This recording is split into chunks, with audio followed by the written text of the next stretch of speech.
Hello everyone, एक बार फिर से आप सभी का स्वागत है। और आज के इस वीडियो में हम लोग जनपद पंचायत का जो समितियां हम लोग पढ़ रहे थे उसको, जो पिछली क्लास हमने जहां से छोड़ी थी उसको वहीं से हम आगे बढ़ाएंगे। आज की क्लास में फटाफट से ये सारा देख के हम लोग वो क्वेश्चन भी करेंगे जो मध्य प्रदेश पटवारी परीक्षा 2017 में पूछे गए थे। इस डेटा के ऊपर जितने भी प्रश्न पूछे गए थे उसको भी हम देखेंगे। तो चलिए शुरू करते हैं। देखिए, हम पिछली क्लास में इतना पढ़ चुके थे कि जनपद पंचायत के अंदर ये समितियां होती है, 7 प्रकार की समितियां होती है। सामान्य प्रशासन समिति होती है, कृषि समिति, शिक्षा समिति, सहकारिता एवं उद्योग समिति, संचार एवं संकर्म समिति, स्वास्थ्य, महिला एवं बाल कल्याण और वन समिति। ये 7 प्रकार की समिति काम करती है। आज आपको इन समितियों का जो रूपरेखा कैसे होती है वो समझना है। देखिए, सबसे फर्स्ट तो चीज़ है आपको याद रखनी है, वो ये है कि ये जो सामान्य प्रशासन समिति आपको दिख रही है, इस समिति के जो पदेन सभापति होंगे वो जनपद अध्यक्ष होंगे। कौन होंगे? जनपद अध्यक्ष।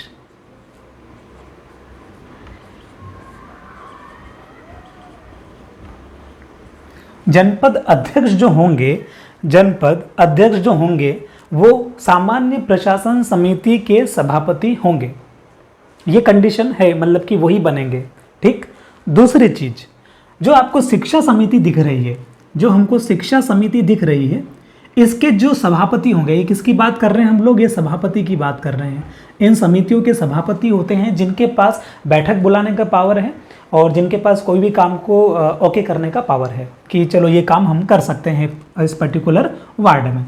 तो शिक्षा समिति के जो सभापति होंगे वो कौन होंगे? उपाध्यक्ष होंगे। ठीक है, कौन से उपाध्यक्ष हैं ये? वही बात फिर कि जनपद के उपाध्यक्ष। तो हमने क्या सीखा? हमने ये सीखा कि हमेशा सामान्य प्रशासन समिति जो है उसके पदेन सभापति जो होंगे वो जनपद के अध्यक्ष होंगे। दूसरी चीज हमने ये सीखी कि जो शिक्षा समिति है इसके पदेन सभापति जो होंगे वो कौन होंगे? जनपद के उपाध्यक्ष होंगे हमेशा। ठीक है, उनके अलावा 1-2 मेंबर और रहेंगे इनके साथ में, लेकिन ये क्या होंगे? ये डायरेक्टली सभापति होंगे। अब इनके अलावा 2 समिति तो ये हो गई है। इसके अलावा कृषि समिति, सहकारिता एवं उद्योग समिति, संचार एवं संकर्म समिति, स्वास्थ्य, महिला बाल कल्याण, वन समिति। इन समितियों में क्या सीन रहेगा? तो इन समितियों का ऐसा रहेगा कि इन समितियों के जो मेंबर हैं, इन समितियों के जो सदस्य हैं, वही लोग आपस में बैठकर किसी एक व्यक्ति को निर्वाचित करेंगे, किसी भी एक व्यक्ति को सभापति बना देंगे। फॉर एग्जाम्पल, मान लीजिए वन समिति में 3 मेंबर है, वन समिति में 3 सदस्य हैं, 3 जनपद सदस्य वन समिति में हैं। तो ये तीनों आपस में डिसाइड कर लेंगे कि हमको सभापति किसको बनाना है। तो उन तीनों में से कोई भी एक व्यक्ति क्या हो जाएगा? सभापति हो जाएगा। तो इतनी बात आप समझे। तीसरी बात हमने क्या देखी कि इन समितियों में ये समिति अपने आप में आपस में बैठकर क्या कर सकती है? इलेक्ट कर सकती है। लेकिन ये लोग इलेक्ट नहीं होते, वो डायरेक्ट क्या होंगे? उनको चुनेंगे नहीं। वो डायरेक्ट कंडीशन है कि सामान्य प्रशासन समिति के जो वो सभापति होंगे वो होंगे और शिक्षा समिति के ये होंगे। इतनी बात आप समझे। एक और महत्वपूर्ण बात आपको ये समझनी है कि ये जो जनपद अध्यक्ष हैं, कौन? अध्यक्ष। जनपद अध्यक्ष और ये उपाध्यक्ष जो हैं, ये दोनों अन्य समितियों के सदस्य नहीं होंगे। ये दोनों अन्य समितियों के सदस्य नहीं होंगे। कहने का मतलब ये है कि ये शिक्षा समिति और ये सामान्य प्रशासन समिति के जो ये लोग सभापति हैं, तो अब ये कृषि समिति में शामिल नहीं हो सकते, सहकारिता में नहीं रहेंगे, संचार में नहीं रहेंगे, स्वास्थ्य में नहीं रहेंगे, वन समिति में नहीं रहेंगे। तो अध्यक्ष और उपाध्यक्ष जो है ये शेष समितियों में शामिल नहीं होंगे, है ना? शामिल नहीं होंगे। इतनी बात हम समझे। उसके अलावा एक और कंडीशन आपको याद रखनी है कि ये जो हमारी शिक्षा समिति है, ये शिक्षा समिति है, इसमें एटलीस्ट एक पद महिला के लिए हो, एक पद महिला के लिए हो, एक पद महिला के लिए। कौन सी समिति में? शिक्षा समिति में। आप इसको ऐसे भी याद कर सकते हैं कि हम जब स्कूल में थे तो हम कभी टॉप आते नहीं थे, लड़कियां ही आती थी, तो लड़कियां पढ़ने में अच्छी होती है। तो जो एक पद जो है वो महिला के लिए आरक्षित है और कौन सी समिति में, शिक्षा समिति में। ठीक है, उसके अलावा इन समितियों के सदस्य उस पर्टिकुलर जनपद क्षेत्र के कोई भी विधायक अगर वहां से है तो वो भी हो सकते हैं। कौन हो सकते हैं? पर्टिकुलर जनपद क्षेत्र के विधायक, विधानसभा के सदस्य, इनको ऐसा भी बोलते हैं, विधानसभा के सदस्य या विधायक।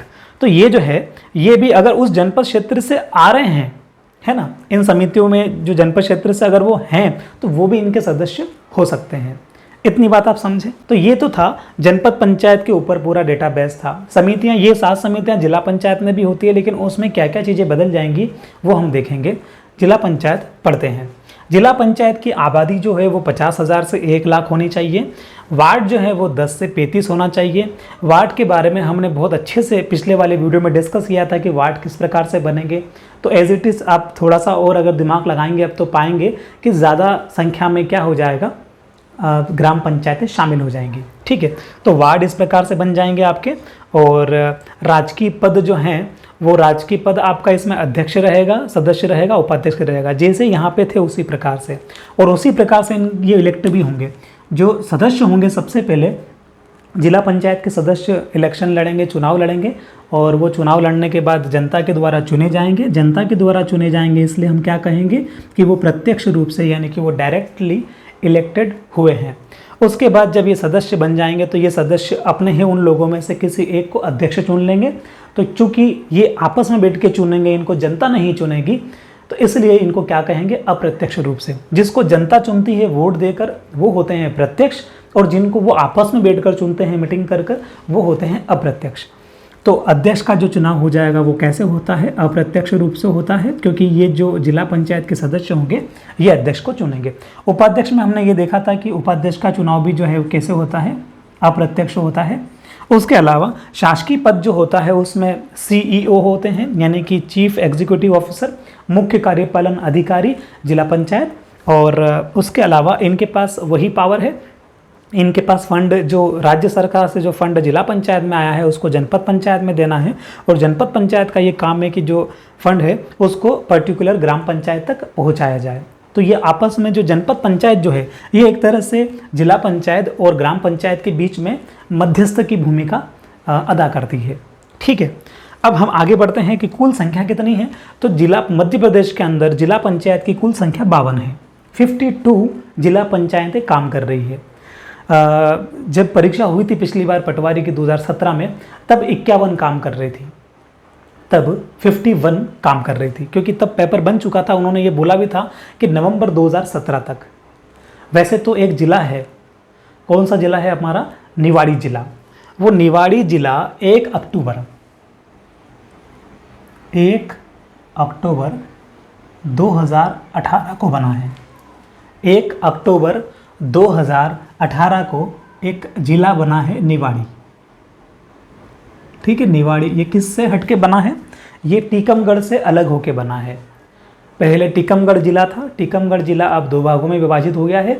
एक भाग तो टीकमगढ़ है, और 1 अक्टूबर 2018 के बाद उसी में से थोड़ा सा हिस्सा निकाल के उसको निवाड़ी बना दिया गया है। एग्ज़ाम हुई थी 2017 में, निवाड़ी जिला बना 2018 में। तो एग्ज़ाम में जब ये प्रश्न आया था कि जिला पंचायत कितनी है, तो उसमें 51 ऑप्शन था, वो सही था। अब यदि ये क्वेश्चन आ जाए कि जिला पंचायतें कितनी हैं, तो अब आंसर लगेगा 52। बात समझ पाए, निवाड़ी जिला बना है इसलिए वहाँ पे एक जिला और मध्य प्रदेश में एक्स्ट्रा हो गया है। अब कुल मिलाकर 52 जिला काम कर रहे हैं। न्यूनतम जो आयु है जिला पंचायत के लिए वो भी 21 वर्ष है। हम अब समितियों पे आ जाते हैं। ये सारी की सारी समितियाँ यही रहेगी जिला पंचायत के केस में भी। इसमें सिर्फ डेटा पूरा का पूरा सेम है। आपको बस एक चीज़ को थोड़ा सा एक्स्ट्रा जोड़ना है कि जिला पंचायत के केस में जो जिला पंचायत का क्षेत्र है, अब देखो जिला पंचायत का क्षेत्र कौन सा होगा, पूरा जिला ही जिला पंचायत का क्षेत्र कहलाएगा। बात समझे, पूरा जिला में जिला पंचायत का क्षेत्र कहलाएगा, क्योंकि पूरे जिले में अलग अलग जनपद होगी और वो जनपद जिला के अंडर में, जिला पंचायत के अंडर में काम करेगी। तो कहने का मतलब है कि पूरा जिला ही जिला पंचायत का क्षेत्र कहलाएगा। इतनी बात भी आप समझ पाए होंगे।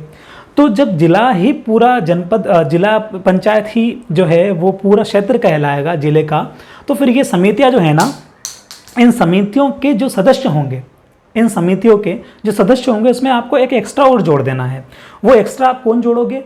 यदि उस जिले में कोई सांसद हैं या कोई राज्यसभा सांसद है, दो चीज़ें हैं, एक तो है लोकसभा के सांसद, एक है राज्यसभा के सांसद। यदि लोकसभा के सांसद हैं और राज्यसभा के सांसद हैं, ये दोनों अगर हैं, कौन कौन? लोकसभा सांसद और राज्यसभा सांसद।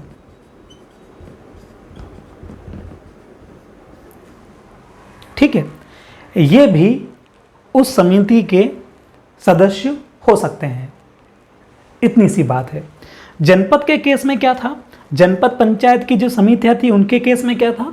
उनके केस में यह था कि उस पर्टिकुलर जनपद क्षेत्र में यदि कोई विधायक है, कोई विधानसभा का सदस्य है, तो वो सदस्य हो सकता है।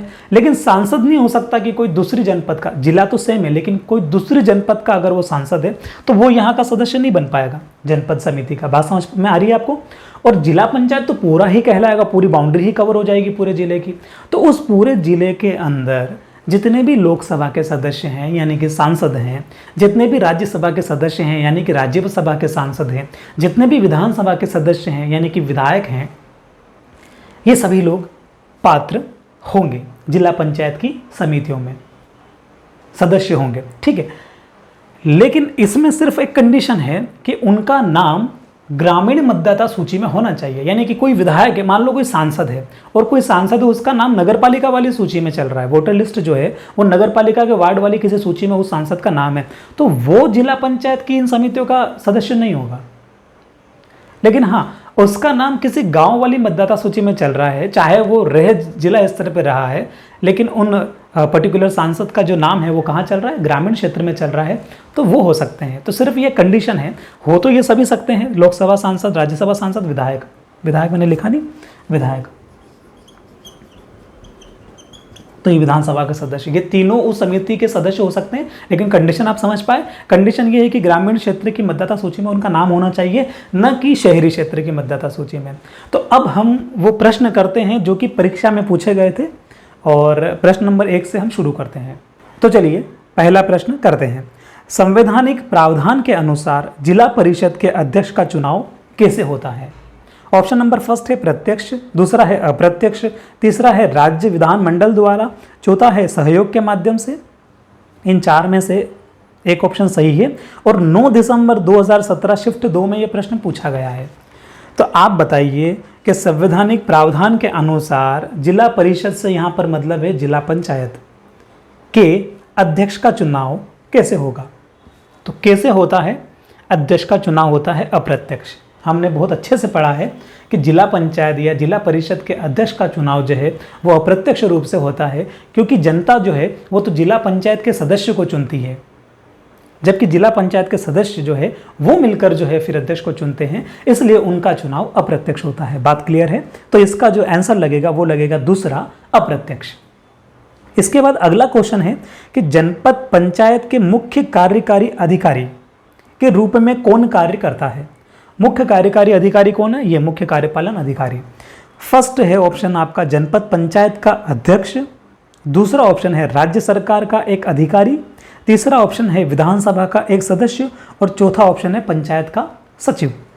10 दिसंबर 2017 शिफ्ट 1 में ये प्रश्न पूछा था। इसका उत्तर आप समझ ही गए होंगे कि ये राज्य सरकार के कर्मचारी हैं, मुख्य कार्यपालन अधिकारी।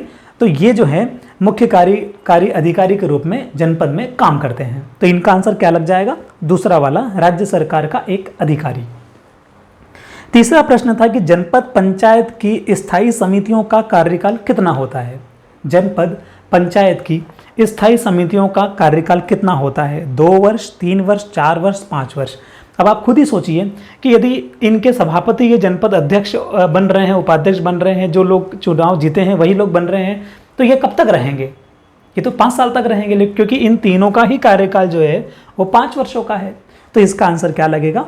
5 वर्ष। 11 दिसंबर 2017 शिफ्ट 1 में ये प्रश्न पूछा गया था। चौथा प्रश्न पूछा गया था कि एक जिला परिषद यानी कि जिला पंचायत, एक जिला परिषद को कौन भंग कर सकता है? जिला पंचायत का अध्यक्ष, पंचायत समिति का अध्यक्ष, राज्य सरकार, केंद्र सरकार। अब देखो जिला पंचायत का अध्यक्ष तो भंग कर नहीं पाएगा, है ना, वो अकेले के पास इतनी पावर है नहीं कि वो भंग कर दे। और केंद्र सरकार इसमें इंटरफेयर नहीं करती है क्योंकि ये राज्य का मामला है, तो इसका आंसर क्या लगेगा? राज्य सरकार। राज्य सरकार जिला परिषद को भंग कर सकती है। 11 दिसंबर 2017 शिफ्ट 1 में ये प्रश्न पूछा गया था। पंचायत समिति का अध्यक्ष तो कर ही नहीं पाएगा। पंचायत समिति का अध्यक्ष है, पंचायत समिति मतलब कि जनपद पंचायत, पंचायत समिति का मतलब ग्राम पंचायत नहीं है ना। कोई कोई ऐसे राज्य हैं जैसे बिहार है, महाराष्ट्र है, पंजाब है, राजस्थान है, इनमें जनपद पंचायत को जो है पंचायत समिति बोलते हैं, ठीक है। तो ये भी नहीं कर पाएंगे, ये तो खुद जनपद के हैं, तो जिला को कहाँ से भंग कर देंगे, है ना, सोचने वाली बात है। तो इसका आंसर क्या लग जाएगा? दूसरा है राज्य सरकार। 11 दिसंबर 2017 शिफ्ट 1 का ये प्रश्न था। अब अगला प्रश्न है, मध्य प्रदेश में कितनी जनपद पंचायतें हैं? तो पहला ऑप्शन है 300 से 350, 351 से 400, 401 से 450, 451 से 500। 13 दिसंबर 2017 शिफ्ट 2 का ये प्रश्न है, मध्य प्रदेश में कितनी जनपद पंचायतें हैं? 313 हैं। और हमने कहा भी था कि 300 से 350 इस प्रकार से रेंज वाले ऑप्शन आएंगे, तो इसका उत्तर बड़ी आसानी से आप लगा पाएंगे कि 313 यानी कि 300 से 350 इसका आंसर लग जाएगा। तो अगला प्रश्न है, ग्राम पंचायत स्तर पर निधियों की उपयोगिता का प्रमाण पत्र देश के द्वारा जारी किया जाता है? राज्य सरकार, जिला पंचायत, जनपद पंचायत, ग्राम सभा। ग्राम पंचायत स्तर पर निधियों की उपयोगिता, उपयोगिता इन द निधियाँ इन द सेंस की फंड की उपयोगिता, कि आपने इस फंड का जो आपको पैसा भेजा गया है इसका आपने बिल्कुल सही से यूज़ किया है कि नहीं किया है, इसको कौन प्रमाणित करता है? मुख्य कार्यपालन अधिकारी यानी कि सीओ साहब प्रमाणित करते हैं जब सचिव फाइल बना के ले जाते हैं। तो ये किसके अंडर में आ रहे हैं? जनपद पंचायत। कहने का मतलब ग्राम पंचायत को उपयोगिता का प्रमाण पत्र कौन जारी करेगा? जनपद पंचायत करेगी। 15 दिसंबर 2017 शिफ्ट 1 का प्रश्न है। उसके अलावा अगला प्रश्न पूछा था, निम्नलिखित में से कौन जिला पंचायत का सदस्य नहीं बन सकता है? तो कौन है जो जिला पंचायत का सदस्य नहीं बन सकता है? संसद का सदस्य, विधानसभा का सदस्य, ग्राम पंचायत का अध्यक्ष, जनपद पंचायत का अध्यक्ष। तो इस देखो, संसद का सदस्य तो बन सकता है जिला पंचायत का। संसद का सदस्य मतलब क्या? सांसद। विधानसभा का सदस्य मतलब कि विधायक भी बन सकता है। और जनपद पंचायत का अध्यक्ष वो तो ऑलरेडी रहेगा ही रहेगा।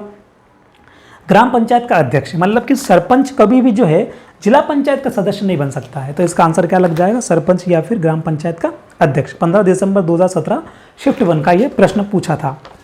अब अगला प्रश्न हमसे पूछा था कि 73वें संविधान संशोधन के बाद जनपद पंचायत के चुनाव मध्य प्रदेश में पहली बार कब आयोजित किए गए थे? 1994 में इलेक्शन हुए थे मध्य प्रदेश में। जो ये पंचायती राज हमारा जो सिस्टम था देश में जो था वो 24 अप्रैल 1993 को लागू हुआ था, और मध्य प्रदेश में 25 जनवरी 1994 को लागू हुआ था। और 1994 में ही मई जून के आसपास जो है हमारे इलेक्शन हो गए थे। तो इसका उत्तर लग जाएगा 1994 में पहली बार जनपद पंचायत के चुनाव मध्य प्रदेश में आयोजित किए गए थे। अगला प्रश्न पूछा था, ग्राम पंचायत स्तर पर कर शुल्क लगाने के प्रस्ताव को कौन अनुमोदित करता है?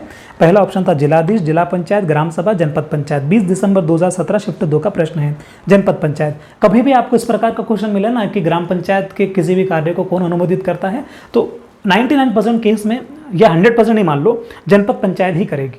ठीक है, जनपद पंचायत ही उसको सर्टिफाइड करेगी। तो आपको जनपद पंचायत ही लगाना है ग्राम पंचायत वाले केस में। तो इसका उत्तर लग जाएगा जनपद पंचायत। 20 दिसंबर 2017 शिफ्ट 2। ठीक, अगला प्रश्न है, जिला पंचायत स्तर पर पदेन सदस्य कौन है? जिला पंचायत स्तर पर पदेन सदस्य कौन हो सकते हैं? तो केवल विधायक हो सकते हैं, केवल सांसद हो सकते हैं, कैबिनेट मंत्री हो सकते हैं, या फिर विधायक सांसद दोनों हो सकते हैं। तो इसका उत्तर क्या लगेगा? विधायक और सांसद। हमने ये पढ़ा था देखो कि जिला पंचायत के जो क्षेत्र है पूरे जिले में जितने भी लोकसभा सांसद है वो हो सकते हैं, राज्यसभा सांसद है वो भी हो सकते हैं, और विधायक भी हो सकते हैं। ठीक है, अगला प्रश्न पूछा था, जिला पंचायत निधि से धन को लेना और वितरित करना देश देश का कर्तव्य है? मुख्य कार्यकारी अधिकारी, जिलाधीश, पंचायत अध्यक्ष, राजस्व अधिकारी। 20 दिसंबर 2017 शिफ्ट 2 का प्रश्न है। तो जिला पंचायत निधि से धन को लेना मतलब कि जिला पंचायत से धन को लेना और फिर अपने अंडर में जो ग्राम पंचायत है उनको देना, ये कौन करेगा इन ऑप्शन में से? तो ऑब्वियसली बात है सीईओ साहब ही करेंगे, है ना। तो इसका उत्तर लग जाएगा सीईओ यानी कि मुख्य कार्यकारी अधिकारी या मुख्य कार्यपालन अधिकारी। अगला प्रश्न है मध्य प्रदेश में कितनी जनपद पंचायतें हैं? तो मध्य प्रदेश में कितनी जनपद पंचायतें हैं? 313 हैं। तो 313 है तो इसका ऑप्शन क्या लग जाएगा? 300 से 350। उसके बाद अगला प्रश्न था कि मध्य प्रदेश में कुल ग्राम पंचायतें कितनी हैं? तो पहला ऑप्शन है 5000 से 10,000, दूसरा है 11,000 से 15,000, तीसरा है 16,000 से 20,000 और चौथा ऑप्शन है 21,000 से 25,000। तो इसका उत्तर लग जाएगा 21,000 से 25,000, क्योंकि कितनी ग्राम पंचायत है? 23,922 है। ये प्रश्न पूछा गया था 27 दिसंबर 2017 शिफ्ट 1 में। और इसके बाद अगला प्रश्न है निम्नलिखित में से कौन किसी भी ग्राम पंचायत का सदस्य नहीं बन सकता है? कौन किसी भी पंचायत का सदस्य कभी नहीं बन सकता है? ठीक है, पहला है सांसद यानी कि संसद सदस्य यानी कि सांसद है ना, दूसरा है विधानसभा का सदस्य यानी कि विधायक, और तीसरा है विधान परिषद का सदस्य यानी कि एमएलसी, और चौथा है पंचायत का निर्वाचित प्रतिनिधि। अब देखो किसी भी पंचायत में, ठीक है, तो इसमें इसका एग्जाम्पल ले लेते जिला पंचायत का, कि मान लो कि किसी भी पंचायत में जिला पंचायत की बात हो रही है, तो जिला पंचायत में क्या सांसद बन सकता है? पहला ऑप्शन बिल्कुल बन सकता है। क्या विधायक बन सकता है? बिल्कुल बन सकता है। क्या पंचायत का निर्वाचन यानी कि जिला पंचायत का निर्वाचित जो अध्यक्ष है वो बन सकता है? सदस्य जो है बिल्कुल बनेगा, वो तो रहेगा ही रहेगा, उसी को तो निर्वाचित किया है। तो अगला, तो लास्ट ऑप्शन कौन सा बच रहा है? विधान, तीसरा वाला ऑप्शन आपका बच रहा है विधान परिषद का सदस्य। एमएलसी होती है कुछ राज्यों में, हमारे यहाँ राज्य में नहीं है एमएलसी। विधान परिषद अपने यहाँ काम नहीं करती है, उसका उत्तर लगेगा तीसरा विधान परिषद का सदस्य। और वैसे भी हमको 3 पता है ना, तो हम चौथा ऑटोमेटिक लगा सकते हैं कि यही होगा।